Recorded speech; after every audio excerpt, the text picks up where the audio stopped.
Glasfelser here with the Zip Line. I've got Mark Meyer with Pinnacle of Indiana on today. It's a great show. Really excited. Pinnacle is actually coming from South Bend to Indianapolis. Mark, you're the COO. What is Pinnacle all about? I mean, it's a technology company, which is really a big word, a large genre. What is it that you guys do? Yeah, we've been around since 1996. We've got just over 50 employees. We got 4 different divisions, and really I think the thing that we offer is that we are a one-stop shop for many, many businesses, that we can have it all under one roof with our 4 groups that we have. So we've got an ERP division that is the Microsoft, we're a Microsoft Gold partner, so it's the GP, formerly Great Plains, Sure. Microsoft CRM, custom development, IT, and then training kind of underscores everything. So to be able to have that under one roof allows us to really work with businesses to have a holistic technology roadmap that can align to their business strategy, and you're not having to deal with 4 different companies trying to piece it all together. Now, Mark, I've been in this technology space a long time, and I've dealt with a lot of VARs, which I know you guys, I use that word loosely when I address it to you, because you really are not just another VAR that's out there, pitching hardware and software. You guys really have this very unique way of focusing on breakthrough companies that really want to use technology to go from 20 to 150, from 50 to $500 million, and on to get to that next level and really understanding 2 key main words. That's really adoption and transparency. Is that accurate? Yeah, that's very accurate. And at the end of the day, technology can either add fuel to a good process, or it can add fuel to a bad process. Right. And if you don't have that business strategy laced with the technology, it could be a nightmare. And then the adoption process, all of us have had challenges with teams, and depending on where your team's at, but that transparency and adoption are 2 key elements in bringing on any kind of technology. It's really not just about technology anymore, and I think that's what you guys address so well. It's about the people and the process as well as the technology, and then creating the culture that can make those tools work to drive that organization forward. That's what really makes you guys unique. Is that fair?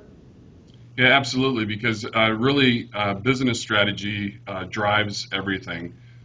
CEOs of companies, whether you're making widgets, gadgets, and you want to focus on your core business.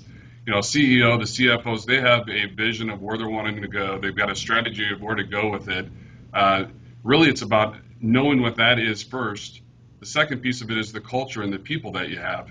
Those are much more important than actually picking the technology tool. We don't have an interest in the boxes. The tool is really the third piece of that, because if you can't lead that change through your organization, Right. We've all had bad technology experiences. Amen. When you try to force it. So, Mark, you guys are in this space, and you've got this kind of unique niche, which is that company that's going to break through, but you've really found a couple verticals that you've been really successful in. What are those verticals? Well, one is certainly in the manufacturing space. We do quite a bit. We're in the RV capital up here, and so we do quite a bit with that as far as being able to integrate what happens at the dealer portal levels. Dealers all over the United States, being able to take the information and the order entry and the processes that they want to interact with the manufacturer and create a streamlined experience through the web with that. But and then you have a large amount of users and workstations with it. We are heavy in the medical field as well. Again, supporting the third-party applications. It really doesn't matter what they have in place. It's our goal is to wrap a strategy around what is it that they're trying to do, and again, the tools are secondary. So not only like coming at this and saying, how do we implement, how do we execute, how do we adopt, but what are we really trying to get done? What is the business goal here driving the purchase, driving the integration, driving the adoption, making those decisions happen, right? Now, I know that's got to be tough because there are a lot of people talking that game. What do you guys really do in order to make that happen? I mean, how do you promote that transparency? How do you create that naked, if you will, kind of conversation? Yeah, there's a number of key factors, and a lot of it is addressing the things that where did things go wrong, and kind of working that backwards. Often a project starts, there's kind of a lack of key stakeholders that are identified, and then the project begins. You're 3-4 weeks into it, and you don't know exactly where are we at with the project. And so we want to have transparency that our clients always know where things are at in the project at all times. where are we at with the budget? Are we within the guardrails of the budget? Is it Right. happening? And you got to communicate, communicate, communicate. There's some key drivers that have to happen though. You know, a solid kickoff meeting with it. Often projects fail because you don't have a clear project champion on the Yeah. inside. And Right. so adoption can break down without a clear champion on the inside. But we have to have those crucial conversations early to make sure that we have those pieces and components in place.